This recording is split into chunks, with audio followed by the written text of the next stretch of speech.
تو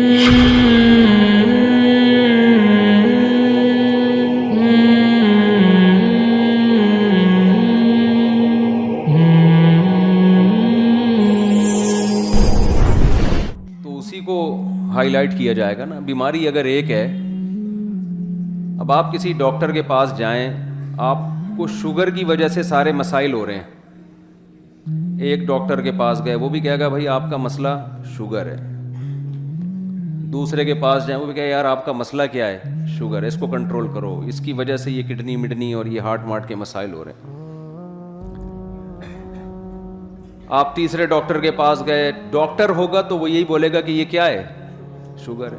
پھر آپ پہلے والے کے پاس دوبارہ آ گئے, یار سب ایک ہی بات کر رہے ہیں, اب آپ بتائیں ڈاکٹر صاحب میری نظر کمزور ہو رہی ہے. وہ کہے گا بھائی مسئلہ کیا ہے, شوگر ہے. تو آپ ڈاکٹر سے کہیں کہ یار تم نے شوگر کے علاوہ کچھ پڑھا ہے, MBBS میں شوگر ہی پڑھی ہے اور کچھ نہیں آتا تمہیں؟ ڈاکٹر کہے گا آتا بہت کچھ ہے, لیکن آپ کا مرض کیا ہے, شوگر ہے. ہم نے جو پڑھا ہے نا بہت کچھ, شوگر کے علاوہ بھی بہت کچھ پڑھا ہے, لیکن آپ میرے پاس اس لیے آئے ہیں کہ میں آپ کو صحت دوں, تو آپ کا ہیڈک شوگر ہے. سمجھتے ہو کہ نہیں سمجھتے؟ تو لوگ مجھے بیانات میں کہہ رہے ہوتے ہیں یہ مولانا ہر وقت ایک ہی ٹاپک کو لے کے گھومتے رہتے ہیں, 2-4 ٹاپک ہیں. تو بھائی اللہ کا شکر ہے ہمیں اور بہت سارے ٹاپک آتے ہیں, ایسا نہیں ہے کہ ہمیں وہ ٹاپک نہیں آتے, لیکن وہ آپ کا مسئلہ نہیں ہے. آپ کا مسئلہ جو ہے نا, جو شوگر ہماری سوسائٹی کو ہو گئی ہے, وہ والی شوگر وہ الگ ٹائپ کی شوگر ہے.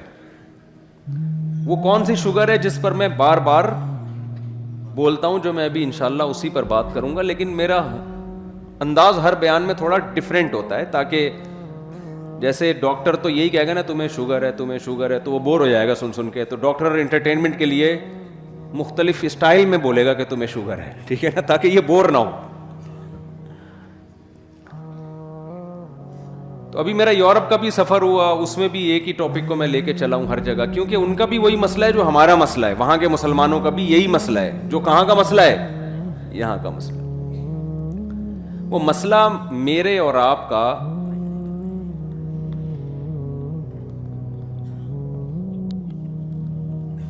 مائک کا یہی بڑا مسئلہ ہے. ہر مسجد میں یہ مسئلہ ہے. تو ہم سب کا مسئلہ بہت بڑا یہ ہے کہ ہم نہ ادھر کے ہیں نہ ادھر کے. ہمیں یہی سمجھ میں نہیں آ رہا کہ ہم انگریز کے بچے ہیں یا ہم مسلمان ہیں. ہم نے اپنا باپ انگریز کو بنانا ہے, یورپین کلچر کو بنانا ہے, امریکہ کو, برطانیہ کو اپنا باپ بنانا ہے, یا ہمارے لیے ہمارے لیڈر محمد صلی اللہ علیہ وسلم اور قرآن ہے. یہ بات اب تک اس میں ہمیں کنفیوژن بہت ہے. اسلام کو ہم اتنا فالو کر رہے ہیں جتنا ہمیں کلچر اجازت دیتا ہے. سمجھ میں آ رہی ہے بات؟ وہ تو گورے کے ہاں بھی یہ کلچر ہوتا تو وہ بھی اتنا اسلام فالو کر لیتا. اسلام کو جو فالو کیا جا رہا ہے وہ اس لیے نہیں کہ کوئی کائنات کو بنانے والا ہے, اس نے ہمیں کچھ احکامات دیے, ہم مر کے پھر مٹی ہو کے ختم نہیں ہو جاتے, پھر ہمیں دوبارہ اس کے سامنے کھڑے ہو کر حساب و کتاب دینا ہے, جواب دینے ہیں. ڈے آف ججمنٹ ہے ایک, جس کا ایک ایک پل کا ہمیں حساب و کتاب دینا پڑے گا. یہ کانسیپٹ ختم ہوتا جا رہا ہے. تو بس ایک دماغ میں ایک بات بیٹھ گئی ہے کہ اسلام ایک اچھا مذہب ہے. دنیا میں بہت سارے مذاہب ہوتے ہیں, تو مسلمان کہتے ہیں اسلام تھوڑا دوسروں سے زیادہ اچھا ہے. اسلام تھوڑا دوسروں سے کیا ہے, زیادہ اچھا ہے. تو ٹھیک ہے, فالو کر لینا چاہیے, کوئی حرج نہیں ہے اس میں. ایکچولی بھی پھر کر رہے ہوتے ہیں, کندھے بھی ہلا رہے ہوتے ہیں, نو پرابلم. اگر کوئی چلتا ہے, کوئی نماز وماز پڑھ لیتا ہے, ٹھیک ہے, نو ایشو. اسٹائل بھی یہی ہوتا ہے ہمارے لبرل لوگوں کا نا. یہ وہ والے لبرل جو بہت ٹائٹ قسم کے لبرل ہوتے ہیں, جو ہر چیز کی اجازت دیتے ہیں آپ کو کہ اگر کوئی بندہ داڑھی رکھ لیتا ہے تو ٹھیک ہے نا یار, کیا ہے, نہیں رکھتا تو بھی اس کا پرسنل مسئلہ ہے. نماز پڑھ لیتا ہے, اچھی بات ہے, نہیں پڑھتا چلتا ہے. ایک چیز پر ساری دنیا متفق ہے, کسی کا دل نہ دکھاؤ, کسی کا دل نہ دکھاؤ. یہ ساری دنیا میں کامن ہے کہ یہ تو سب مانتے ہیں بھائی دل جو کسی کا دکھائے گا وہ بہت ہی غلط آدمی ہے. دل کسی کا بھی نہ دکھاؤ. انسانیت, human rights, women rights, rights کی بات, کتوں کے رائٹس, بکری کے رائٹ, بلے کے رائٹس. کراچی میں جتنے کتوں کے حقوق کا تحفظ ہو رہا ہے, کاش اس کا 10واں حصہ انسانوں کے حقوق کا تحفظ ہو جاتا نا. کتا مارنا کراچی میں آسان ہے, مشکل ہے, بندہ مارنا آسان ہے. کتوں سے زیادہ کراچی میں جوان موتیں ہو رہی ہیں.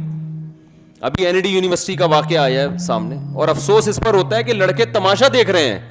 ایک بندہ ڈاکوؤں سے لڑ رہا ہے تو اس نے ہمت کی ہے تو پوری قوم جائے نا پکڑ لے اس کو. قوم تماشا دیکھ رہی ہے. تو ہمارا بڑا مسئلہ میرے بھائی کیا ہے کہ اسلام کا ہم نے ابھی دل و جان سے اس کو قبول کیا نہیں ہے. یہی وجہ ہے کہ اسلامی احکام کو فالو کرنے میں پھر ہمیں مزہ نہیں آتا. جب تک آپ کسی چیز کو دل و جان سے ایکسپٹ ہی نہیں کرتے, ذہنی طور پر, دلی طور پر, تو آپ کو اس کو فالو کرنے میں لذت محسوس نہیں ہوگی. جیسے منافقین کے بارے میں قرآن نے کہا لا الہ الائی ولا الہ ہاؤلائی, نہ ادھر کے ہیں نہ ادھر کے ہیں. آدھے تیتر آدھے پٹیر لٹکے ہوئے ہیں. نہ ہمارے مرد فالو کر رہے ہیں نہ ہماری عورتیں فالو کر رہی ہیں. کتنا کر رہی ہیں یہ یاد رہے گا؟ سبق ہی بھول رہے ہو آپ لوگ. کتنا مرد اور عورتیں اسلام کو فالو کر رہے ہیں, کتنا کر رہے ہیں ذرا آپ بتائیں. ابے تیتر بٹرنی پہ میں نے سمجھایا نا, جتنا کلچر اجازت دے رہا ہے. ان کو سمجھ میں آئی یہ بات. یہ دماغ میں جملہ بٹھا لیں, اسلام کو اتنا فالو کیا جا رہا ہے جتنا کلچر اجازت, نہیں کلچر میں جو چیز کلچر کا حصہ بن چکی ہے بس, اس سے زیادہ نہیں مسئلہ, اس سے زیادہ نہیں. تو دیکھو کچھ باتیں اللہ اس کے رسول نے بتائی ہیں, قرآن بتا رہا ہے وہ باتیں. وہ قرآن کے اہم ٹاپک ہیں, اہم موضوعات ہیں, ان کو سمجھ کے آپ کو اپنا کانسیپٹ کلیئر کرنا پڑے گا. میں زیادہ اس کو نہیں چھیڑوں گا, اس بات کو جلدی جلدی لے کے پھر میں آگے چلوں گا. آج میں عملی خرابیوں پہ کوشش کروں گا بیان زیادہ کروں. میں تنہائی میں بیٹھ کے بار بار یہ غور کیا کرو, ہم بنے ہیں یا بنائے گئے ہیں. دیکھو ہم اتفاق کی پیداوار نہیں ہے کہ ونس اپون اے ٹائم ایک وجود میں آ گئے تھے. یہ بکواس ہے, دنیا کا سب سے بڑا جھوٹ ہے. یہ نہیں ہو سکتا. ایک تصویر کاغذ پہ بنی ہوئی ہو انسان کی, کوئی سائنسدان یہ دعویٰ کرے کہ کروڑوں اربوں سال میں یہ آٹومیٹیکلی پینٹنگ وجود میں آ گئی ہے, آپ مان لو گے؟ آپ کہو گے یار یہ ممکن نہیں ہے. کوئی یہ دعویٰ کرے کہ نہیں یہ آئنسٹائن نے کہا تھا, آپ کہو گے پھینک کے گیا وہ, چاہے آئنسٹائن کہے یا اس کا باپ کہے. کروڑوں سال میں بھی بے جان تصویر بھی پینٹنگ کے ذریعے آٹومیٹیکلی وجود میں نہیں آ سکتی. تو مجھے ایک بات بتاؤ یار, وہ تصویر جس کی آنکھ میں دیکھنے کی طاقت ہو, کان میں سننے کی طاقت ہو, زبان میں بولنے کی طاقت ہو, ناک میں سونگھنے کی طاقت ہو, اور اس کے دانت ہو چبانے کے لیے, بولنے کے لیے زبان ہو, ذائقہ چکھنے کے زبان میں ایسے سافٹ ویئر لگے ہوئے ہوں, ہزاروں قسم کے ذائقے, یعنی ڈالو نا آپ اس زبان کے اوپر فوراً سگنل دے دیتی ہو کہ کھٹا ہے, میٹھا ہے, کھارا ہے, ٹھنڈا ہے, گرم ہے, اتنی ساری چیزیں. اور اس زبان کو آپ کے لنگس میں ایسے ایڈجسٹ کیا ہو کہ آپ بولتے چلے جا رہے ہیں, چباتے چلے جا رہے ہیں, لیکن وہ دانتوں کے نیچے دبتی نہیں ہے. اتنی اسپیڈ سے بول رہے ہیں لیکن ایسی ہی اس کی ایڈجسٹمنٹ کی گئی ہے. تو میرے بھائی ایک ایک چیز ورنیل کیلیپر جو ہے نا وہ تو بعد میں ایجاد ہوا تھا. اتنی انچوں کی چیزوں کو ناپنے کے لیے, ملی لیٹر کے بھی 1000 حصے کو ناپنے کے لیے, یہ نیچر نے خود سے اپنے آپ کو ایسا کیسے ڈیزائن کر لیا ہے کہ کان کے اندر ایسے باریک پردے لگا دیے ہیں کہ وہ جب آواز کی لہریں جا کے ٹکراتی ہیں, جس اسپیڈ سے جا کے جس فریکوینسی سے ٹکراتی ہیں اسی فریکوینسی کے ساتھ ہمیں الفاظ سمجھ میں آنا شروع ہو جاتے ہیں. ایسا خاندانی کان بنایا نا, خدا کی قسم اربوں کھربوں سال میں بھی ایسا کان خود بخود آٹومیٹیکلی وجود میں نہیں آ سکتا. تو سچی مچی کا کان کیسے وجود میں آ گیا؟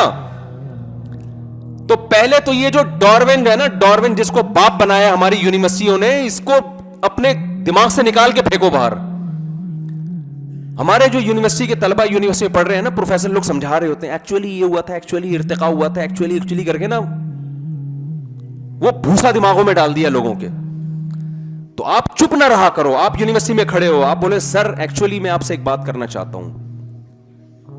جب وہ پڑھا رہے ہو نا, کیونکہ یہاں بہت سارے لڑکے بیٹھے ہوئے ہیں لونڈے لپاڑے ٹائپ کے. کراچی میں تو یونیورسٹیوں میں کچھ بھی نہیں پڑھایا جا رہا, ایک ایتھیزم زیادہ پڑھایا جا رہا ہے آج کل.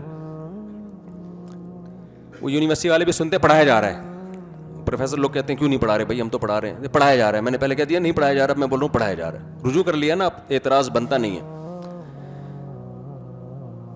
تو جب بھی کوئی اس طرح کی بات کیا کرے نا کہ یہ وہ فلانے نے یہ بولا ہے, بڑے سائنسدان نے, کہ یہ ایکچولی یوں ہوا تھا, آپ بولو سر یہ کائنڈلی یہ پاسبل, بولو نہیں, یہ نہیں ممکن ہے, یہ نہیں ہو سکتا.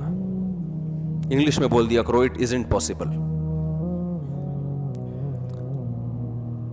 وہ کہیں سائنس کا حوالہ دو, آپ اس سے کہیں کہ سر سائنس کا حوالہ آپ کے ذمے ہے. جو دعویٰ کرتا ہے دلیل اس کے ذمے ہوتی ہے, دلیل اس کے ذمے ہوتی ہے. ہم تو کہہ رہے ہیں یہ کاغذ پہ تصویر نہیں ہو سکتی, یہ کیسے آنکھ ناک کان کیسے بن گئی, یہ نہیں ہو سکتا بھائی. اور کوئی بات کریں سر. جلدی سے ایک بات کروں کیونکہ لوگ پھر سن کے کہتے ہیں یار ایک ہی آپ چیز کو ریپیٹ کرتے رہتے ہیں. آگے چلتا ہوں پھر میں. دیکھو وہ نیوٹن کا قانون ہے نا کہ کسی چیز میں جب تک حرکت نہ دی جائے تو حرکت نہیں ہو سکتی, متحرک کو روکا نہ جائے تو رک نہیں. یہ ہے نا, میں تو دیسی اسٹائل میں بیان کر رہا ہوں. اس کا خلاصہ یہ کہ چینجنگ کے بغیر, چینجر کے بغیر چینجنگ, اصل مسئلہ یہ ہے اس کا. ہم اس کو اپنے الفاظ میں یوں ڈیفائن کر لیتے ہیں, ایکسپلین کر لیتے ہیں کہ چینجر کے بغیر چینجنگ نہیں ہو سکتی. ہو سکتی ہے کہ چینجر کے بغیر اس کائنات میں چینجنگ, تو جس کائنات میں چینجر کے بغیر چینجنگ نہیں ہو سکتی, کریٹر کے بغیر کریٹنگ کیسے ہو سکتی ہے یار. کریٹنگ زیادہ مشکل ہے, چینجنگ زیادہ مشکل ہے. بولو کیا ہو گیا. مجھے ایک بات بتاؤ, ایک انتہائی سست آدمی ہو جیسے کہ ہوتے ہیں کراچی میں, ہلائے بغیر ہلتا نہیں ہے. سست لوگ ہوتے ہیں نا, بچوں میں بہت ساری قسمیں ہوتی ہیں. کچھ صبح اٹھ رہے ہیں, جاگنگ کر رہے ہیں, جا رہے ہیں. کچھ پوستی قسم کے بچے ہوتے ہیں. یار یہ کراچی کے الفاظ کراچی میں ہی سمجھ میں آتے ہیں, باہر جا کے بولو ان کو سمجھ, وہ پتہ نہیں مفتی صاحب کیا کہہ رہے ہیں یار. کچھ پوستی قسم کے ہوتے ہیں, پڑے ہوئے ہیں, ہلتے نہیں ہیں. آئنسٹائن نے کہا تھا ہلائے بغیر بولو نا, ہلیں گے نہیں. آپ اس آئنسٹائن سے پوچھو جو کم بخت ہلائے بغیر ہلتا نہ ہو, وہ آٹومیٹیکلی خود سے پیدا کیسے ہو گیا. یہ ممکن نہیں ہے, یہ ممکن نہیں ہے. تو ہم مانتے ہیں کسی خدا نے ہمیں بنایا ہے, اس پوری کائنات کو بنایا ہے. تو اللہ یہ کہتا ہے, خدا یہ کہتا ہے, ہم تو اسی خدا کو مانیں گے نا جو قرآن, کیونکہ اس کے علاوہ تو کوئی اور خدا کا ہم سے رابطہ ہی نہیں ہے. یہاں بھی لوگ اعتراض اکثر کرتے ہیں کہ بھئی ہم مسلمانوں کے اللہ کو کیوں مانیں, کوئی کریٹر ہے تو ہے نا, یہ والا کیوں ہے جس کو مسلمان اللہ کہتے ہیں. تو بھئی ہمارے پاس اس کے علاوہ کوئی آپشن نہیں ہے. کوئی اور خدا ہم سے بات چیت ہی نہیں کرتا, نہ ہمیں احکام دے رہا ہے, نہ کتابیں نازل کر رہا ہے, نہ پیغمبروں کو بھیج رہا ہے. ہم تو اسی کو مانیں گے جو اویلیبل ہے. اگر کوئی اور ہے تو وہ مارکیٹ میں لاؤ یار, ٹھیک ہے نا, انٹروڈکشن کرواؤ. کوئی ہے ہی نہیں اس کے علاوہ جس کا بندوں سے رابطہ ہو. تو ایسے مبہم خدا کو مان کے کیا کرنا ہے جس کا مخلوق سے سرے سے کوئی رشتہ ہے, وہ پیدا کر کے اس نے چھوڑ دیا ہے. تو جو لبرل لوگوں کا خدا ہے نا, اس کا انسانوں سے کوئی رشتہ نہیں ہے. وہ یہ بتانے کے لیے بھی تیار نہیں ہے کہ میں نے انسانوں کو پیدا کیوں کیا, جب وہ لفٹ ہی نہیں کرا رہا ہمیں, تو ہم اس کو لفٹ کیوں کرائیں. نہیں یاری بات میرا خیال ہے سمجھ میں.